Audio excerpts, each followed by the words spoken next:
आदरणीय मंत्री जी चौधरी नीरपाल सिंह जी यहाँ मौजूद है।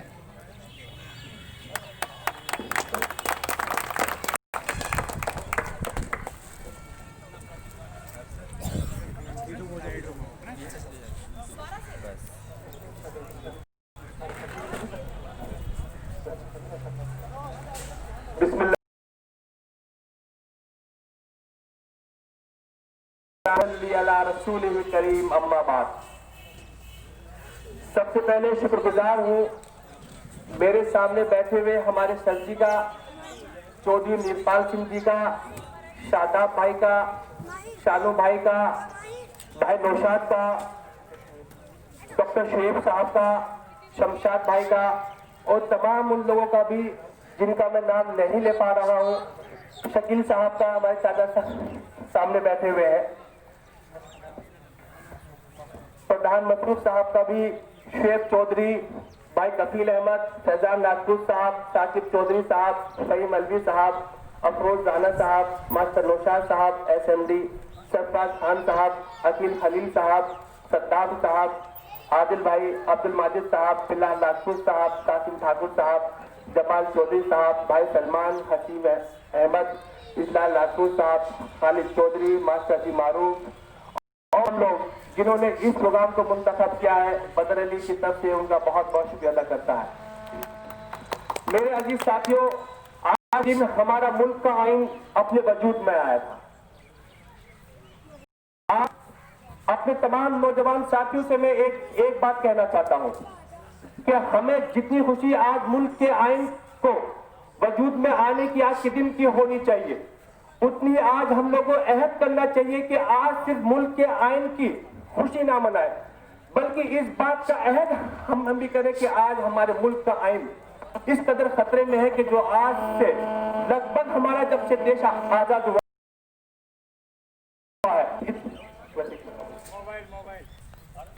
हुआ है तब से लेके आज तक हमारा भी इतना खतरे में नहीं हुआ।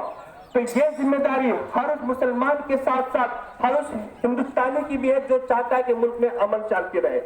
मेरे अजीज साथियों, जैसा कि आप देख रहे हैं कि आज मुल्क के हालात इतने बद से बदतर हो चुके हैं कि हमें मुसलमान होने का कराया जा रहा है, हमें परेशान किया जा रहा है। और चौधरी नीरपाल सिंह जैसे लोग जो आज तमाम जगह पर जा करके हमें इस बात का एहसास कराते हैं कि इस लड़ाई के अंदर आप अकेले खड़े हुए नहीं है। जब हम 30 जून को प्रोग्राम करते हैं और प्रोग्राम के बाद में हम जेल जाते हैं तो सिर्फ हमें इस बात का नुकसान उठाना पड़ता है कि हम मुसलमान हैं। मैं यहाँ पर बैठे हुए तमाम अपने साथियों से, बुजुर्गों से ये सवाल करना चाहता हूं, क्या हमें जेल इसलिए काटनी पड़ी? क्या हमें 25 मुकदमे जो हम पे लगे, क्या हमें इसलिए लगा दिए कि हम मुसलमान हैं? नहीं, ये बात बीजेपी के लोगों को इसलिए अखरती है कि वो सिर्फ मुसलमान होने की हैसियत से जो भी आदमी इस कौम मिल्लत के लिए और इस भाजपा सरकार के खिलाफ आवाज उठाने वाला है, हर उस आदमी के खिलाफ ये सरकार खड़ी हुई है। लेकिन मेरे अजीज साथियों, जैसे कि एक शायर ने बड़ा खूब कहा है कि कुछ पल की देरी है कानों में फिर शोर आएगा, कुछ पल की देरी है कानों में फिर शोर आएगा, तुम्हारा तो वक्त है हमारा तो दौर आएगा। लेकिन इस दौर को लाने के लिए हमें आपकी जरूरत है, हमें आपकी सरपरस्ती की जरूरत है। आज जगह जगह जा रहे हैं, हर जगह हम लोग पोस्ट करके अपनी कौम मिल्लत को, अपने तमाम अजीज साथी को यही पैगाम हम देना चाहते हैं कि कौम के लिए जो भी कुर्बानी हम दे सकते हैं, हम वो कुर्बानी देने के लिए हम तैयार खड़े हुए। लेकिन शर्त यह है कि हमें आपकी सरपरस्ती चाहिए, हमें आपसे पैसा नहीं चाहिए। हम ये नहीं चाहते कि आप बॉर्डर पर जाओ और जाके लड़ाई करो, हम आपसे ये नहीं चाहते कि आप यहाँ से उठो और जाके झगड़ा करो। बस हम आपसे ये चाहते हैं कि जहां हमें आपकी जरूरत पड़े आप हमारा साथ दो। और इंशाअल्लाह ताला वो वक्त दूर नहीं है कि जब हम ताज बदल देंगे, इन निकम्मे नेताओं का राज बदल देंगे।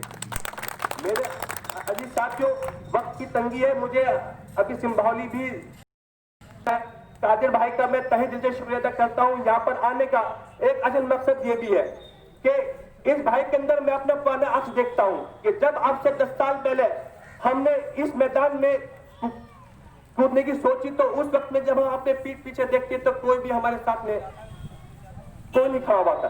तो हम देखते हैं कि जब हमें जरूरत पड़ती थी तो हम देखते थे कोई आदमी आए और हमारे सर पे हाथ रख दे और कह दे कि बदर अली तुम परेशान मत हो, हम आपके साथ में हैं।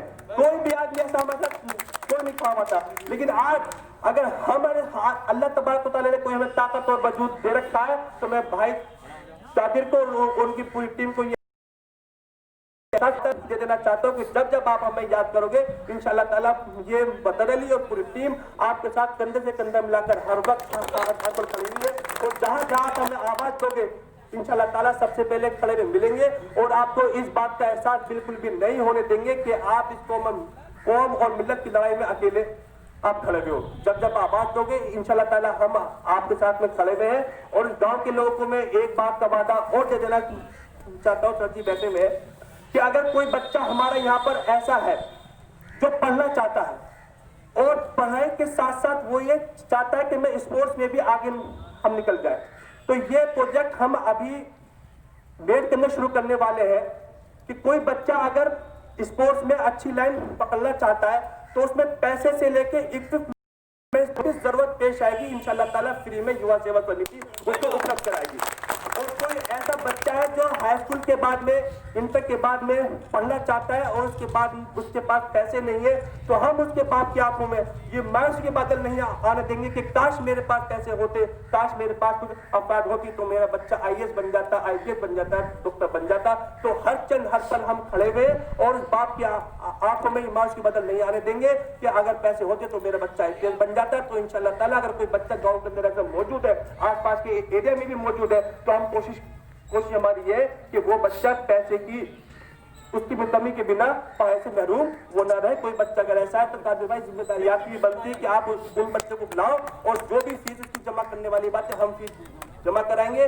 कोई भी जरूरत पेश आती है हम उसको पूरा करेंगे, लेकिन उस बच्चे को पढ़ाई से वो नहीं रोका जाना चाहिए। बहुत बहुत शुक्रिया। वह आखिरी दावा अल्हम्दुलिल्लाह रब्बिल आलमीन।